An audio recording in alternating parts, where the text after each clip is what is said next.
Setelah seminggu berada di tenda pengungsian, ratusan warga yang terkena dampak erupsi Gunung Egon mulai mendapat bantuan dari sejumlah pihak. Bantuan pertama kali disalurkan oleh Kementerian Sosial dan Palang Merah Indonesia. Kementerian Sosial melalui Direktorat Penanggulangan Bencana mulai menyalurkan bantuan logistik bagi ratusan warga pengungsi Gunung Api Egon yang telah seminggu menghuni tenda pengungsian di halaman kantor Camat Mapitara, Kabupaten Sika. Agar bantuan logistik ini disalurkan merata, petugas membagikan seluruh jenis bantuan ini kepada satu persatu warga secara bergilir di depan posko pengungsian ini.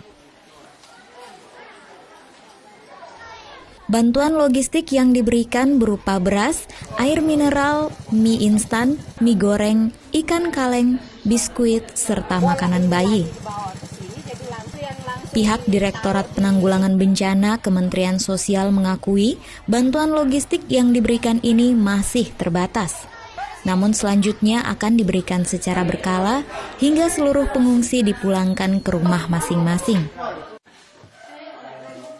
Lakukan sesuai dengan konsep dan program Kementerian Sosial di bidang penanggulangan bencana, bahwa di mana ada pengungsi korban bencana, Kementerian Sosial melalui Direktorat Bencana Alam akan hadir di situ untuk melakukan koordinasi kepada penanganannya kepada instansi-instansi atau lembaga yang terkait. Bantuan yang diberikan saat ini seperti apa nih?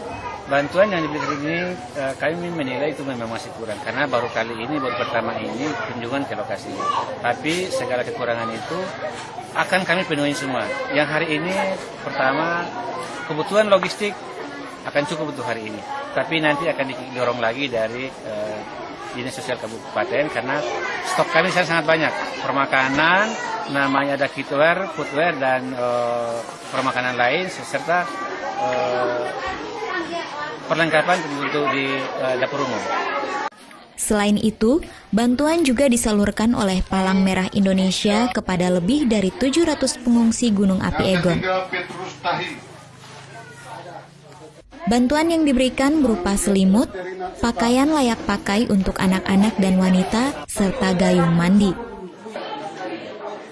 Melalui bantuan ini, diharapkan kekurangan yang selama ini dialami warga pengungsi Gunung Api Egon berlahan-lahan dapat teratasi.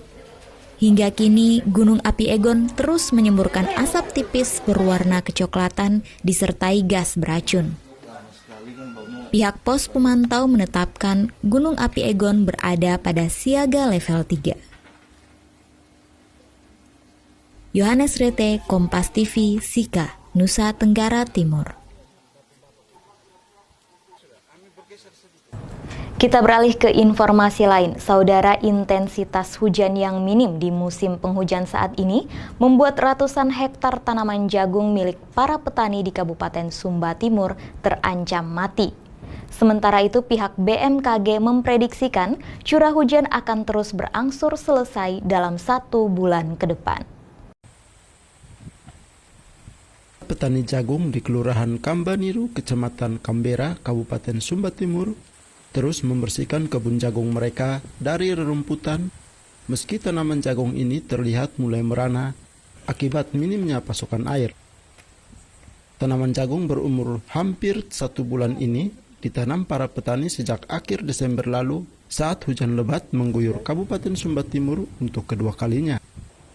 Namun setelah tanam, hingga kini hujan tak kunjung turun hingga membuat tanaman jagung ini merana. Meski terus membersihkan kebun, namun para petani kini mulai merasa cemas karena minimnya curah hujan saat ini akan membuat tanaman jagung yang telah ditanam mati. Setelah hujan lebat yang kedua, tinggal hilang sampai sekarang. Itu setelah tanaman jagungnya tumbuh ya Pak? Oh, setelah tanam, jagung pun tumbuh sudah. Baru tidak turun hujan lagi? Dari sejak itu hilang sudah hujan. Bapak tidak khawatir tidak ini tanaman akan mati dan sudah tergulung? Ya, kalau dilihat keadaan ini, ya antara lah amal.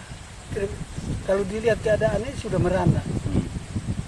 Ya, hampir mulai bilang melepas tangan, mau bagaimana lah. Menurut para petani, biasanya pada pertengahan bulan Januari ini, tanaman jagung sudah mencapai ketinggian hampir setengah meter lebih. Namun kini, tanaman jagung ini tidak tumbuh normal dan terancam mati akibat minimnya curah hujan.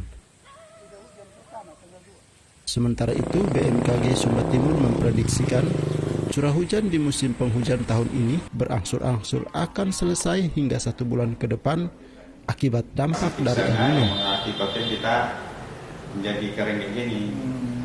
Nah, kalau El Nino kebalikannya. Itu diperkirakan kondisi hujan agak normal itu pada bulan apa untuk Sumba Timur tadi? Tahun depan, Pak. Tahun depan ya? Iya. Ini udah hampir dipastikan curah hujan kita nggak normal, di bawah normal. Dampak El Nino ini akan terus berlangsung hingga akhir tahun 2016 nanti, di mana curah hujan sangat terbatas dan suhu panas akan mencapai 32 hingga 34 derajat Celcius. Akibat dampak El Nino ini, persediaan air tanah akan menipis dan tumbuhan yang biasanya ditanam saat musim penghujan tak akan berkembang baik. Andi Yusuf, Kompas TV, Sumba Timur, Nusa Tenggara Timur. Hujan deras yang mengguyur Kabupaten Sika menyebabkan sebuah sekolah diterpa luapan banjir. Kegiatan belajar mengajar akhirnya harus dilakukan di luar sekolah.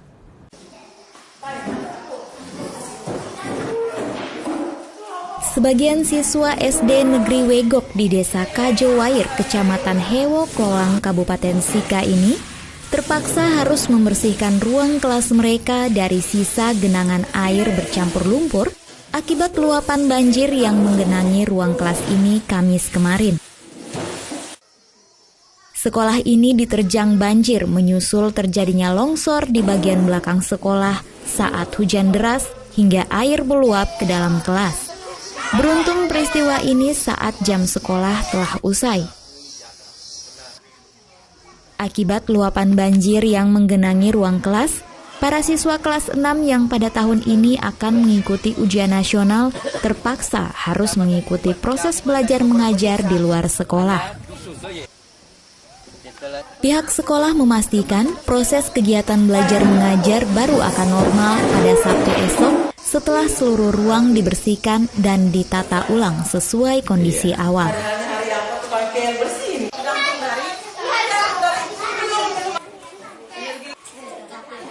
Yohanes Rete, Kompas TV, Sika, Nusa Tenggara Timur. Menikmati keindahan matahari terbenam di Bukit Cinta. Nantikan beritanya setelah jeda berikut.